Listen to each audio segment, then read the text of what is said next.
Bom, pessoal, agora a gente vai resolver a questão de número 14, a penúltima questão de matemática aí do VEST-UVV 2013/2. Essa é uma questão que, por mais que ela tenha bastante texto aí, né, bem típica de um Enem, ela é bem simples de ser resolvida. Então vamos lá.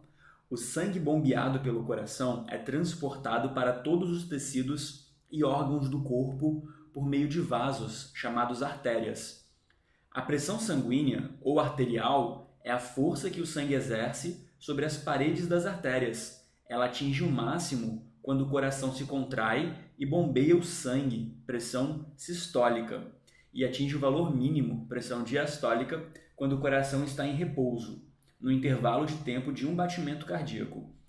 A pressão sanguínea é sempre dada por esses dois valores, a pressão sistólica e a pressão diastólica, e ambas são importantes.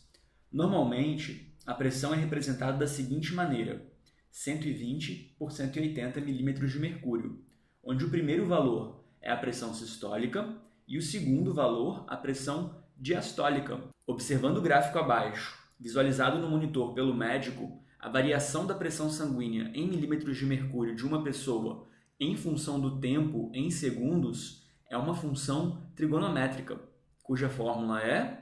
Então a gente tem uma expressão matemática aí, uma expressão muito feia por sinal, né? P de t igual a 100 menos 20 cosseno de 8π sobre 3t. Assim podemos afirmar que...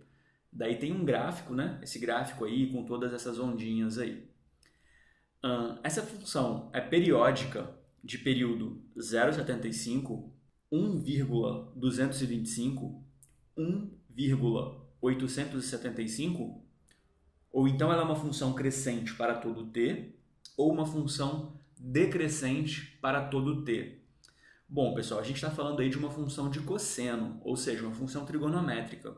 E as funções trigonométricas, elas são chamadas de funções periódicas. Por quê? Porque elas tendem a se repetir de período em período. Por exemplo, vamos dar uma olhada nesse gráfico aqui.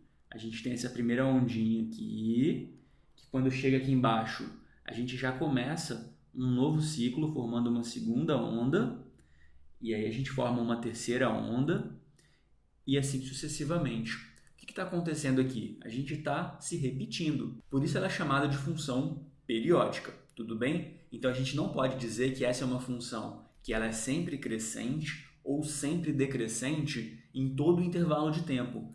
Então isso já permite a gente aqui a descartar as alternativas D e E.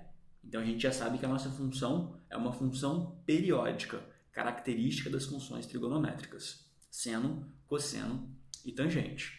Agora o que a gente precisa fazer? A gente precisa descobrir o período. Mas o que é esse tal de período? Período é o tempo que ela gasta para poder produzir uma onda completa, para começar a se repetir novamente. Então, se você olhar o nosso gráfico aqui, a gente consegue perceber que ela se repete a cada 0,75 segundos. É ou não é?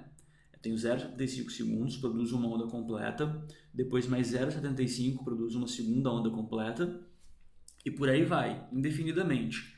Então, o nosso período aqui é de 0,75 segundos.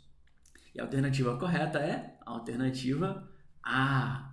É isso aí, eu espero que não tenha ficado nenhuma dúvida. Se tiver ficado alguma dúvida, algum conceito que não está muito claro para você, manda para a gente essa dúvida que a gente vai responder com o maior prazer. É isso aí, a gente se vê na próxima aula. Aquele abraço, tchau, tchau!